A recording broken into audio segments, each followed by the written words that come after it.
welcome to Potion Sword Run. In this episode, we're going to talk about Nintendo. Why? Because Nintendo's being Nintendo. How sad does that sound, right? Nintendoing. Nintendo has decided to raise the prices for the Switch. Not the Switch 2. That's already priced to the roof. The Switch 1. Not just the Switch 1, but all its accessories and everything. Why?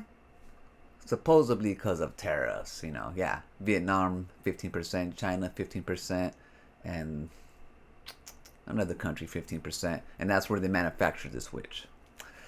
I get it. But what we all don't understand, and when I say we, I mean you, Nintendo fan, people out there who are always defending Nintendo, like they can do no wrong, is that these components, these Switches, most of them are already done. Like pre-tariffs. They're priced out pre-tariffs. This is like, technology is like 20 years old, guys. It's cheap to make. So even at the price that they're selling it before the 15% tariffs, they're making buku money profit. It isn't like this is cutting edge technology. It's old technology. And not only that, they already have a lot of them built. It's like it's already profit. It's profit. And I understand, companies don't want to, lose a little bit of profit, but come on, man. So, I know as a big corporation, and they're like the 12th most profitable corporation in Japan, blah, blah, blah. They can absorb this and for old ass tech. But the reason why they're raising their prices, I believe, is because the Switch 2 sales are slowing down. They're not as strong as Nintendo thought they would be. In Japan, each week when they release the sales, they keep on dropping week after week. The only bump it had was when Bonanza came out. But after that first week, it went back down. They sold like 90,000 units in Japan. And they love freaking Nintendo, and it costs freaking cheaper than it does here. So yes, maybe Nintendo had a strong launch because they had stockpiles of it.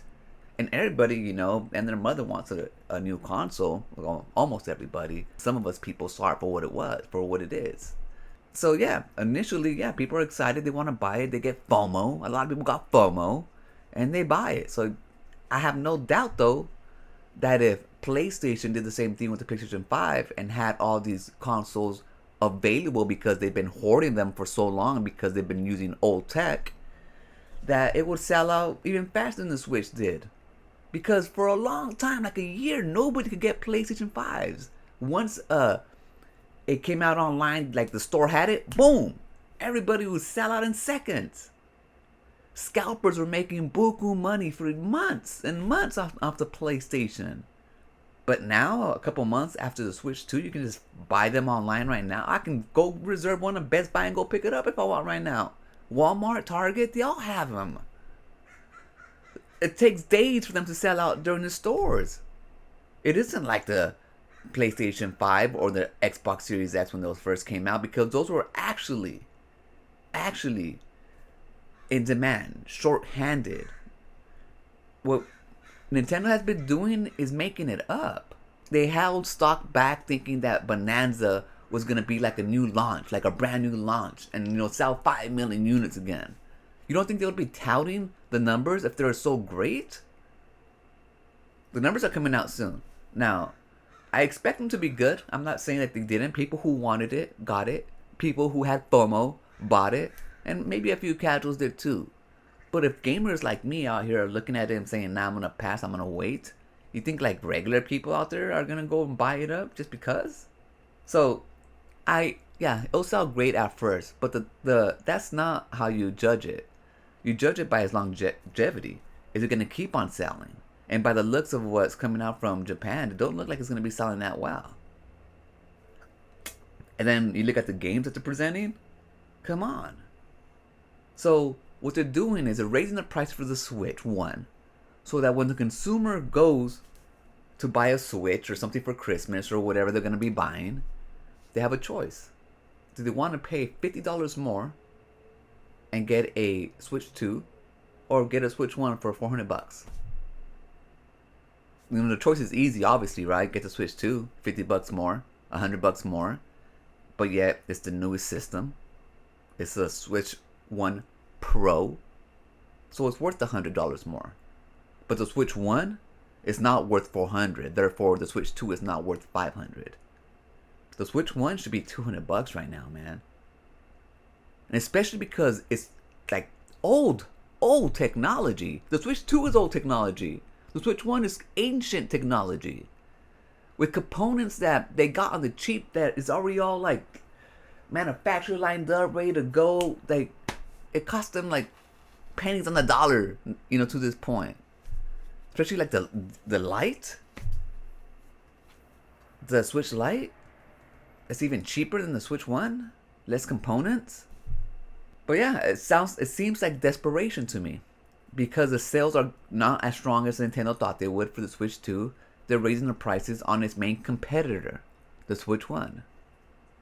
And either way, Nintendo wins, right? It's a win-win. But what they're doing is desperation. Forcing the consumer to go for something that's too freaking expensive for what it is. And then giving them the option of something else that's too expensive for what it is. Like, what the hell are we doing here, guys? Like, if this isn't the death of AAA gaming, like, I don't know what is. Like, this is it. They're in the ER right now. They're freaking having, compulsions and shit. And luckily, like, some of them get stable for a bit, but they're like in comas, They're like, one of them's all coughing up loogies and shit, can't even breathe. They're all congested. They're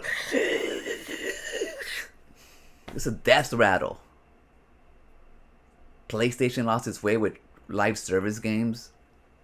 Instead of adding live service games to the type of games that they usually make, small games, medium games, and story-driven games, they got rid of all their bread and butter and concentrated on something they had no idea on how to achieve. The Xbox, like what? Like, there's no more Xbox because everything's an Xbox. If everything's an Xbox, then nothing's an Xbox. All of them raising their prices too. And these are like the richest companies in the world. It's not like they're gonna go bankrupt or anything. All of these corporations, Nintendo, Sony, Microsoft, the richest companies in the world. Making profits ever since who knows when. Profits over profits over profits. Yet they fire everybody, raise all the prices and everything. And then we have people out there defending it. I know I'm going on a tangent, but the thing is, you just can't trust Nintendo to tell you the truth anymore because you can't trust these corporations. It seems to me that's the reason why they're doing it. Raising the prices of their old shit because people ain't buying their new shit. Not at the rate that they thought they would. But we will see. Maybe it's just the tariffs. Maybe they're just greedy as fuck. So they have two choices. They're greedy because they're selling you old technology that they already have streamlined, that's been making profits. And they're going to raise the prices. Or they're scared because the Switch 2 isn't selling. I think that's what it is. Anyways, I'm going to leave it right there. I'll catch you guys on the next one. Remember, always be kind to yourself and enjoy your life. And I'll meet you right there. It's a cat right here. Buddy. And a hammer.